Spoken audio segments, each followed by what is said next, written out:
Yes les amis, bienvenue sur cette nouvelle vidéo qui va changer un petit peu des autres où finalement je vais te montrer comment j'ai sélectionné pour le mois de mai les actions dans lesquelles j'allais investir. Donc au final sur ma feuille il y a 8 actions sur lesquelles, même 9 actions sur lesquelles j'hésitais pour le mois de mai. Tu sais en fait généralement une liste d'actions que j'ai un petit peu dans mon radar et que je surveille étroitement pour savoir si un mois ou un autre est peut-être une opportunité d'achat ou non sur cette action en fonction de mes différents indicateurs, une vingtaine, une trentaine, avec plutôt une vingtaine d'indicateurs que je regarde.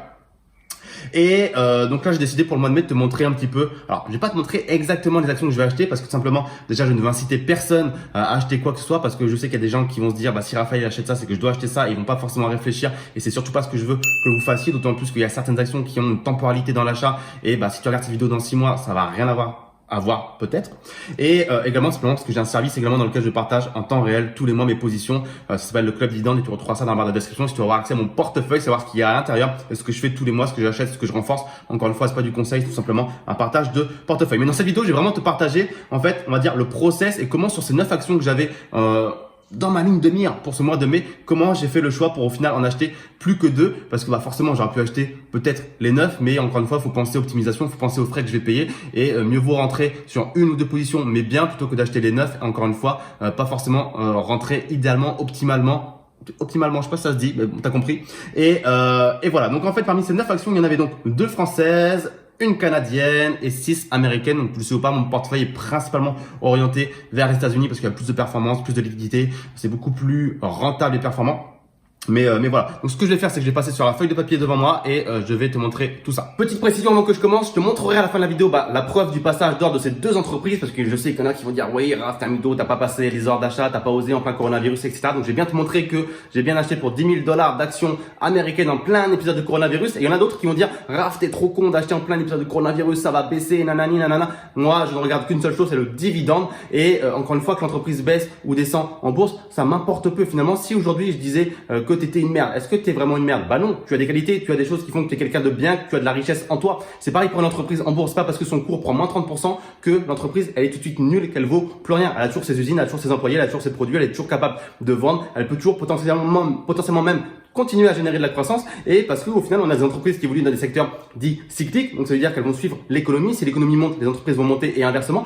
Et on a des entreprises qui évoluent dans des secteurs qui sont dits non cycliques ou défensifs et qui elles se foutent de ce qui se passe dans l'économie. Si l'économie est en récession, ces entreprises continuent de vivre et à générer des bénéfices. Je pense notamment à tout ce qui est produits alimentaires, boissons, produits de la maison, etc., etc. Donc encore une fois, ce qui est important, c'est de regarder la valeur fondamentale de l'entreprise, elle est solide et surtout, c'est continuer de verser son dividende et si elle est en mesure de continuer de le verser. Le prix de l'action, j'ai pas envie de dire que ça sert à rien, c'est important de le regarder quand même et d'essayer de comprendre pourquoi le cours de l'action il baisse. Mais dans des baisses généralisées, telles que le coronavirus, c'est pas forcément le plus important. Il faut vraiment regarder la valeur fondamentale de l'entreprise et prendre des décisions en corrélation avec tes objectifs. Moi, c'est le dividende.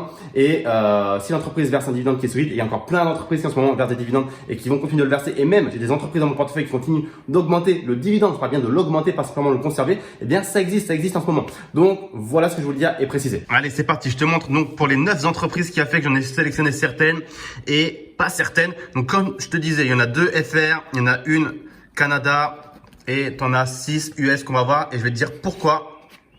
J'ai finalement sélectionné que 2 américaines. À savoir que mon portefeuille il a 95% US, c'est pas un hasard comme je disais, c'est que là-bas il y a plus de performance. Mais j'aime bien de temps en temps ajouter des valeurs françaises ou même étrangères, canadiennes qui sont de très bonnes entreprises. Là-bas il y a de très bonnes entreprises pour diversifier mon portefeuille également. Donc la première, on va commencer par les françaises. Donc la première, c'était une entreprise du secteur de la santé. Donc un secteur français.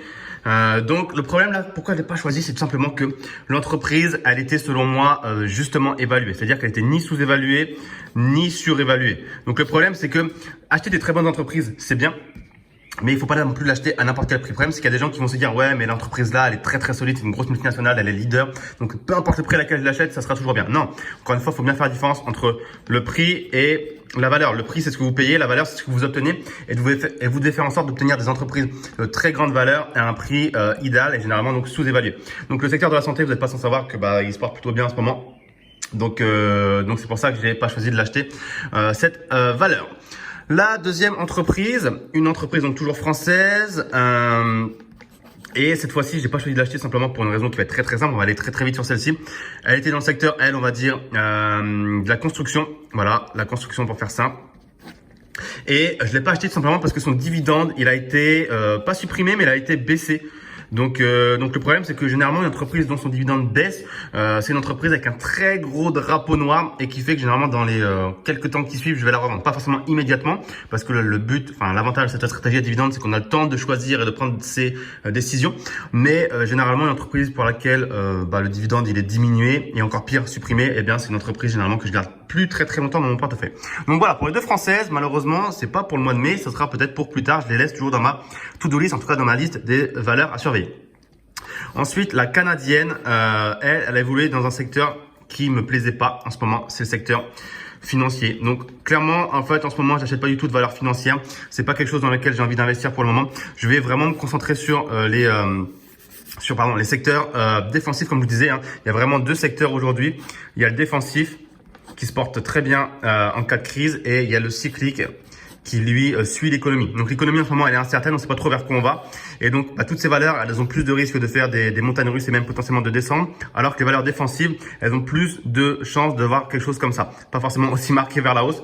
En tout cas une tendance plutôt flat, comme ça à la limite, au pire comme ça. Mais bref. Voilà, mais elle ira pas comme ça normalement. C'est une valeur défensive et peu importe l'état de l'économie, ces entreprises continuent de vendre. Donc secteur financier, pour moi, c'est un secteur qui en ce moment est trop dépendant des taux d'intérêt. On ne sait pas trop vers quoi on va d'un point de vue économique, donc je préférais éviter. Donc voilà, pour la canadienne, ça reste sur la to-do list également. On va passer aux valeurs américaines. Donc là, la première, c'était quoi? Ça va être très simple également pour la première américaine. C'était une entreprise dans le secteur de la finance. Donc même raison que précédemment, finance, j'évite en ce moment, pas un secteur qui me plaît beaucoup. J'ai déjà des valeurs financières, donc j'ai un secteur qui est déjà bien représenté dans mon portefeuille d'un point de vue des services financiers. Donc voilà, il n'y avait pas d'urgence d'aller dans le secteur financier en ce moment. Mon portefeuille a suffisamment de valeurs financières déjà et trop dépendant des taux d'intérêt. La deuxième entreprise, c'était donc une entreprise cette fois-ci dans les biens de consommation courante.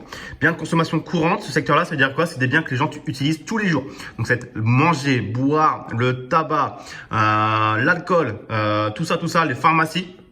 Et en fait, dans mon portefeuille, j'ai déjà des entreprises du secteur de la consommation courante qui font du tabac. J'ai déjà qui font de la pharmacie. Cette entreprise que j'ai achetée dans le secteur de la consommation courante, puisque c'est celle-ci que j'ai achetée, une des deux en tout cas, validée. Elle fait de la nourriture, nourriture humaine et aussi nourriture animale.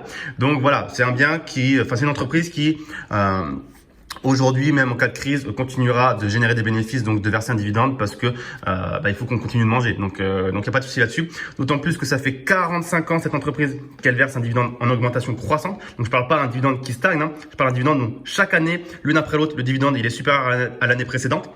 Et en ce moment, je l'ai acheté donc à moins 23% sa valeur d'avant crise, d'avant coronavirus. Donc voilà, il y a un discount entre guillemets, en tout cas vis-à-vis d'autres indicateurs que j'ai pu regarder également, le PER, etc. Je l'estimais, on va dire, sous-évalué par rapport à sa vraie valeur fondamentale. Donc c'est pour ça que je l'ai acheté et c'est celle-ci que la première action que j'ai achetée et que j'ai mis dans mon portefeuille. Parce que je pense que peu importe ce qui se passe dans l'économie, elle continuera d'être là et de verser des dividendes. La troisième entreprise, c'est une entreprise que dans le bien de consommation courante, dans ce secteur-là, donc très bon secteur également, hein, le même que celui qu'on a vu précédemment. Le problème, c'est pas un problème, c'est une très bonne entreprise. Cette fois-ci, elle, dans le secteur des pharmacies. Donc, comme je disais tout à l'heure, j'avais déjà une entreprise dans le secteur de la pharmacie et c'est justement celle-ci.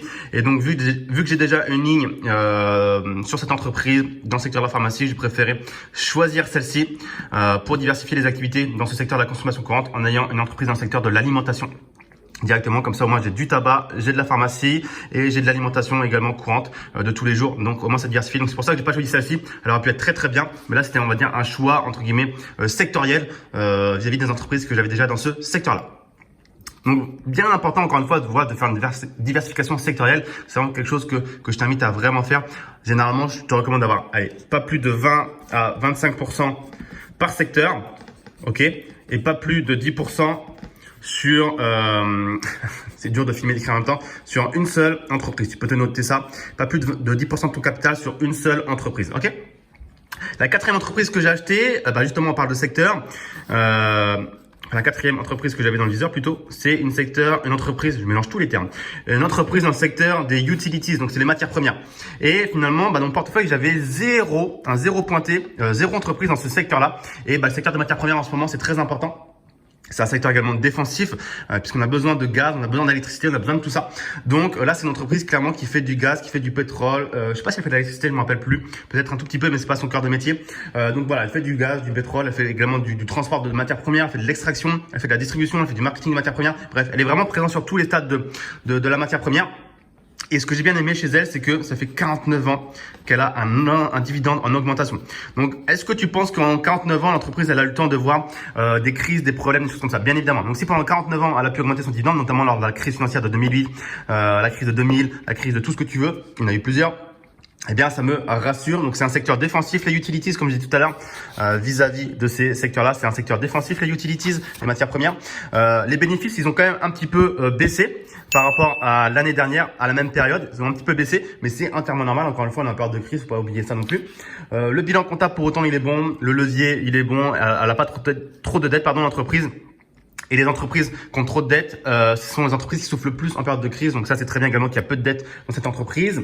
Le payout, le taux de distribution des dividendes, il est OK. C'est-à-dire qu'il n'est pas abusé. Donc elle a de la marge de manœuvre, l'entreprise, pour verser des dividendes à ses actionnaires. Et oui, il l'a jugé sous-évalué par rapport à ce qu'elle vaut réellement. Donc voilà, je sais plus à combien je l'ai acheté par rapport à son prix avant Corona. J'ai pas regardé avant cette vidéo. Mais voilà, en tout cas, je l'ai jugé sous-évalué par rapport à son PER moyen historique. Ensuite, je vais reprendre une nouvelle feuille parce que ça devient le bazar. Donc là, tu as compris que cette fois-ci, c'était cette deuxième entreprise que j'ai achetée. Du coup, c'est celle-ci. Donc une dans le secteur des matières premières et une dans le secteur de la consommation courante, deux secteurs défensifs. Je vais quand même te dire les deux autres entreprises que j'avais dans le viseur. Donc il y en avait une, la cinquième américaine, dans le secteur de la finance. Donc là, ça va aller très très vite également, parce que je l'ai dit tout à l'heure, trop dépendant des taux d'intérêt, l'économie incertaine, on sait pas trop vers quoi on va. J'ai pas envie d'alourdir mon portefeuille dans le secteur financier. Et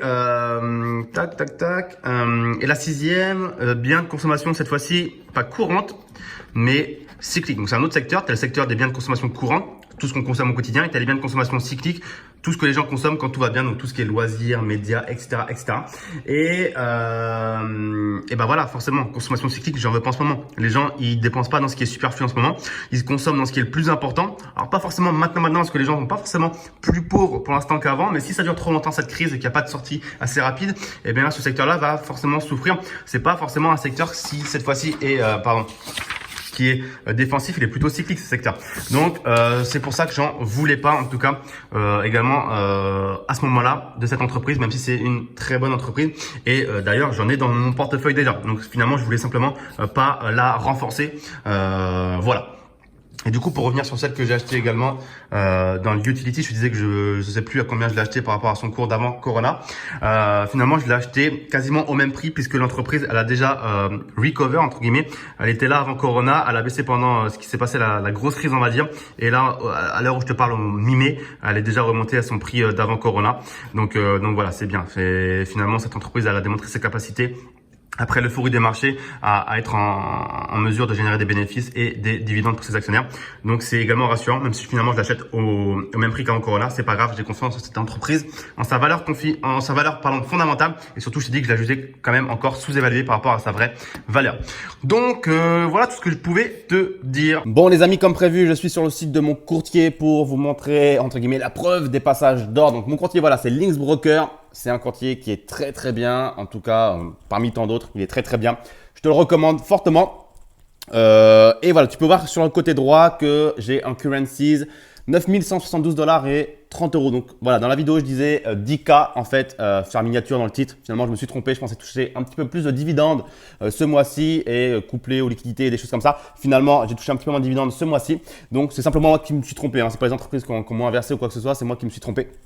Donc finalement, on va investir 9,2K. J'espère que vous m'en voulez pas. Donc je vais aller assez vite sur cette partie puisque finalement, j'ai flouté pas mal de choses puisque je peux pas te montrer précisément les actions dans lesquelles j'ai investi pour n'influencer personne. Et surtout, c'est réservé également aux membres du club dividende qui reçoivent chaque mois les positions que je prends. Et libre à eux ensuite de faire la même chose ou pas s'ils estiment que c'est bien ou c'est pas bien. Encore une fois, c'est pas du tout du conseil, c'est simplement un partage de portefeuille. Et donc, je vais aller sur la première entreprise. Donc je vais taper son ticker. Le ticker, c'est un code à 3 chiffres ou 4 qui permet d'identifier une entreprise. Boum, je suis ici. Et donc voilà, c'est vraiment très très simple. Une fois que tu es sur la page d'entreprise, tu as un bouton buy, tu as un bouton sell et tu fais ce que tu veux. C'est très liquide, ce sont des très grosses entreprises. Donc finalement, quand tu veux acheter ou quand tu veux vendre, tu exécutes l'ordre immédiatement à partir du moment où le marché est ouvert. Puisque vu que c'est très liquide, il y a toujours un acheteur ou un vendeur en face qui est prêt à acheter ou à revendre ses positions. Donc là, il suffit de mettre ensuite la quantité d'actions que tu veux. Donc toi, c'est vraiment très très simple. En haut, voilà, c'est sur quelle place de marché tu veux acheter finalement tes actions. Le plus simple, c'est de laisser en smart. Comme ça, il l'achète là où c'est le moins cher et le plus, on va dire, économique. Et ensuite, tu fais buy ou sell et tu mets ta quantité. Donc moi, la quantité ici que je vais mettre, ça va être pas 100 actions. Mais après, remplir ça à 100 actions, je vais plutôt mettre 110, non 110, ouais, 110 c'est bien, allez 109 plutôt pour être cohérent dans ce que je dois acheter. Et donc là, tu peux choisir un ordre limite ou un ordre au marché. Donc marché, ça va être exécuté tout de suite, tu es prioritaire sur tout le monde, ça s'exécute immédiatement. Limite, c'est si tu veux mettre une limite de prix à ton ordre d'achat ou de vente, tu dis moi je veux que ça se déclenche à telle limite de prix. Le problème c'est que tu n'es pas prioritaire et voilà. En fait, l'idée de se faire un ordre limite, c'est de, entre guillemets, se protéger de mauvaises surprises, enfin voilà, de faire déclencher l'ordre au bon prix, celui qu'on veut. Sauf que, bon voilà, avec un ordre marché, au moins tu as exécuté tout de suite et vu que ce sont de grosses entreprises, tu n'as pas de risque d'avoir de mauvaises surprises, d'avoir une volatilité qui est énorme et qui fait que, en achetant au marché, peut-être que tu vas exécuter ton ordre à un prix bien différent que celui qui était affiché sur l'action. Donc finalement, moi je passe tout le temps mes ordres au marché, c'est ce qui est vraiment le plus simple. Et à partir de là, c'est vraiment terminé. Je mets pas de stop, je mets rien du tout de tout ça. Ça, c'est pour du trading. Nous, on est vraiment sur un mode investisseur long terme, donc on s'en fout. Et voilà, ensuite, il n'y a plus qu'à cliquer sur Send Order en bas à droite et c'est terminé pour celle-ci. Boum, me voilà propriétaire de cette entreprise à hauteur du nombre d'actions que je viens d'acheter pour cette entreprise et je vais donc participer aux bénéfices de cette entreprise quand elle va verser ses dividendes.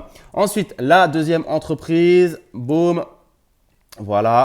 Donc là, même principe, market, je prends au marché et cette fois-ci, j'en veux également plus de 100 des entreprises, enfin des actions, pardon.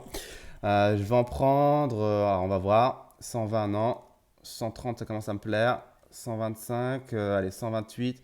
Alors pourquoi je vais à tâtons comme ça? Simplement parce que moi je vois le montant que ça représente juste en dessous, je l'ai flouté et je sais pour combien je veux acheter de cette action. Donc 128 ça me paraît bien.